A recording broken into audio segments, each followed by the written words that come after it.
America a zero-sum game? Is it the case that if one guy goes up, another guy has to come down?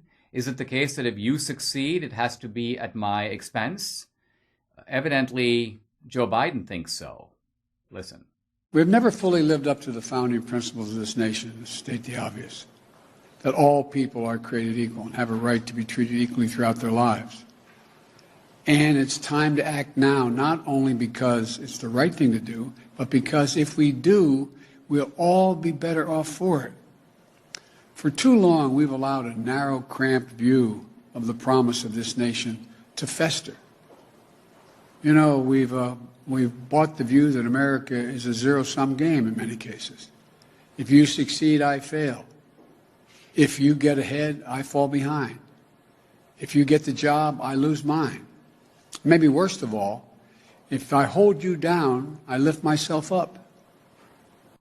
This is wrong-headed both on the obvious level, but it's wrong-headed also in a more fundamental way.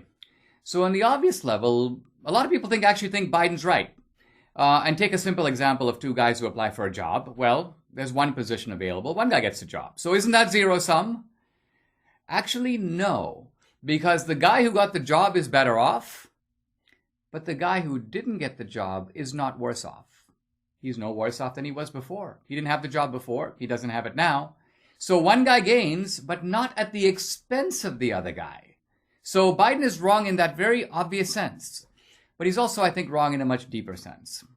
He's wrong in the deeper sense that the American way is the very opposite of the way that Biden describes. The way Biden describes, if you succeed, I fail, if you're up, I'm down, that actually has been the way of the world. It's been the way of the world for centuries. It's the way of the world in many other places now.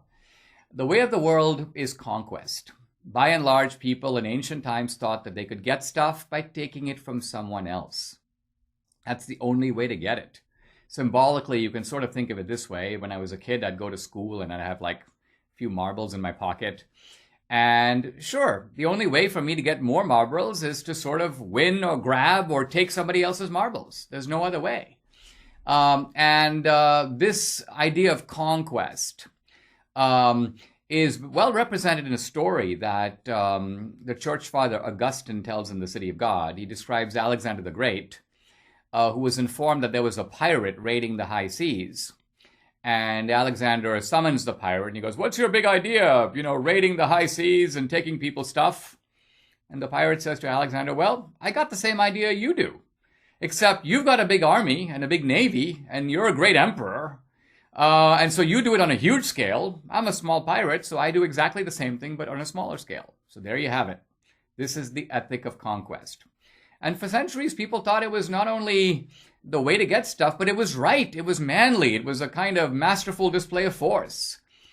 America replaced that ethic with the ethic of wealth creation. And the basic idea here is very simple. If I have some marbles in my pocket, I don't have to take your marbles if I can figure out how to make more marbles. In other words, wealth doesn't have to be seized if it can be created.